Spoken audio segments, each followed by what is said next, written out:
тіркеліп лайк басыңыз және бұл оқиға туралы не ойлайсыз, соны комментарийға қалдырыңыз. Бала кезден басталған жалғыздық. Ата-анам тірі, бірақ мен бәрібір жетіммін. Бұл сөзді бірінші рет 8 жасымда іштей сыбырлап айтқаным әлі есімде. Сол кезде менің туған күнім еді, бірақ ешкім есіне алмады. Ешкім құтты болсын демеді. Тіпті үйде торт та, сыйлық та болмады. Сол күні мен алғаш рет адамның жүрегінің ішінен езіліп жылайтынын түсіндім. Апа, бүгін қандай күн? Қайдағы күн? Бүгін дүйсенбі, мектепке бар, деді. Жоқ, ештеңе емес, деді Аружан. Мен үнсіз бөлмеге кіріп дәптеріме жаздым. Бүгін менің туған күнім, бірақ ешкімге керексіз сияқтымын. Мен Аружан, қазір 28 жастамын. Бірақ бала кезімден бері бір сұрақ менің жанымды тілімдеп келеді. Неге мен ешқашан өзімді бала сезіне алмадым? Үйіміз кішкентай еді, бірақ мен ол үшін ол үйде тас түрме сияқты болатын. Анам қатал салқын, әкем үнсіз суық. Мен үйге келгенде қызым сабақ қалай деген сөзді ешқашан естімедім. Оның орнына босағада тұрма, жүгірме, тыныш отыр деген бұйрықтарды ғана болды. Бала жүрегі кішкентай жылылықты аңсайды, бірақ сол жылылықты ешкім бермеді. Апа, бүгін мен 5 алдым, сабақ оқу сенің міндетің, онымен мақтанба, деді. Апа, сурет салдым, көрдіңіз бе? Уақытым жоқ, ас үйді жуып шық, деді. Апа, мен жақсы көресіз бе? Сұрақ қоя берме, шаршатып жібердің, деді. Содан бастап мен сұрақ қоймайтын болдым. Тіпті сөйлемейтін де болдым. Себебі менің дауысым бұл үйге ешкімге керек емес екенін түсіндім. Мен болса үнсіз отырдым. Бәріне жақсы деп жауап беріп жүрдім. Іштей жылап жүріп, сырттай күліп жүрдім. Түнгі сағат 12, бөлмеде жалғыз жатырмын. Терезеге қарап, жұлдыздарды сыбырлаймын. Сендер мені естисіңдер ме? Біреу бар ма мені жақсы көретін, дедім. Балаларға ертегі оқып беріп, бетіне сүйетін аналар жайлы кітап оқыдым. Бірақ сол кітап менің өміріме ұқсамады. Мен ертегіден кейіпкер бола алмадым. Мен үнсіз көрінбейтін қыз болдым. Ата-анам тірі еді, бірақ мен ешқашан жаным, қызым, еркем деген атаған жоқ. Сол үшін мен бала бола алмадым. Мен тірі жетім болдым. Бұл тек бастамасы еді. Уақыт өтеді, адам бойы өседі, бірақ жүрек бала болып қала береді. Мен де бой жеттім, бірақ ішімде жетімдік сезім сол күйі өспей қалды. Мектепке барғанымда ешкіммен аса жақын араласа алмадым. Өзімді үнемі артық адам сияқты сезінетінмін.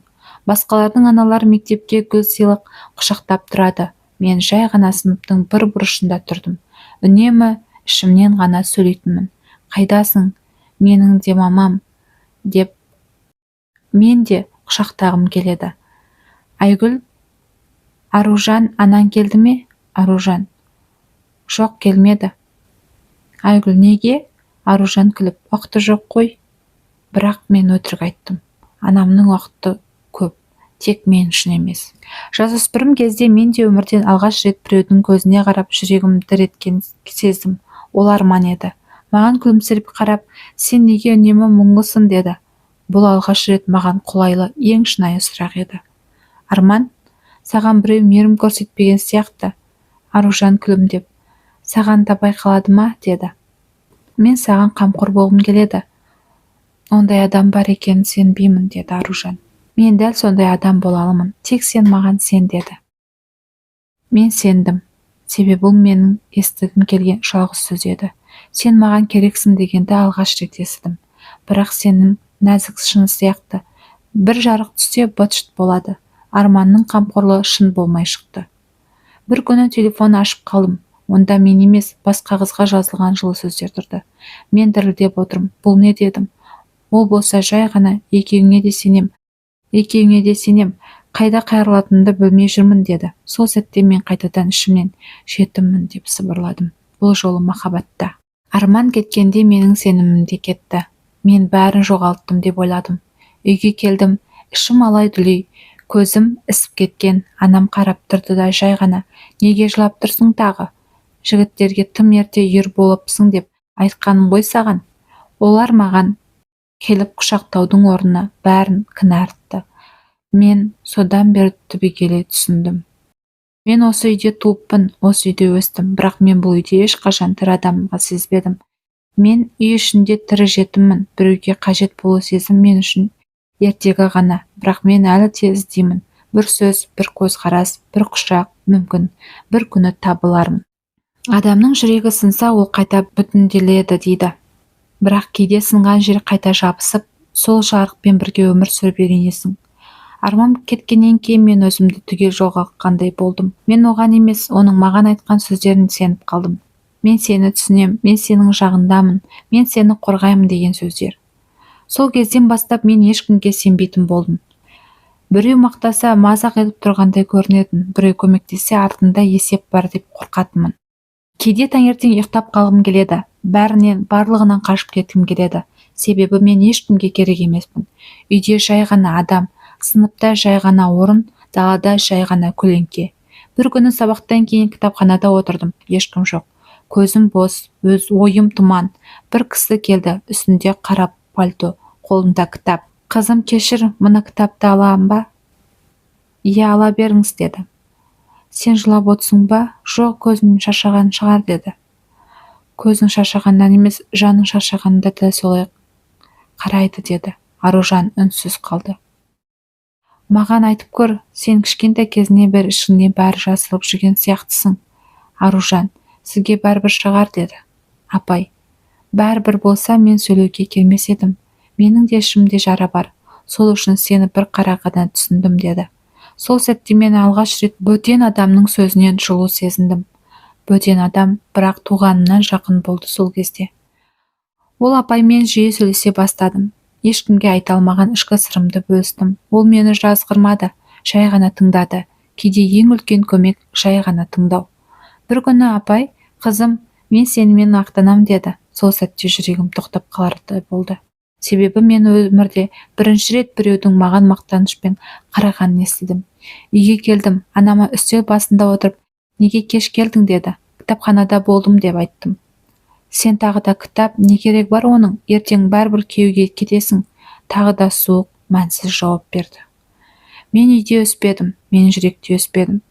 Мен тас жүректің арасында тірі қалған көлеңкемін. Бірақ сол көлеңкенің ішінде күн сәулесі түсе бастады. Жанашыр апай, мүмкін мен үшін үміт әлі де бар шығар.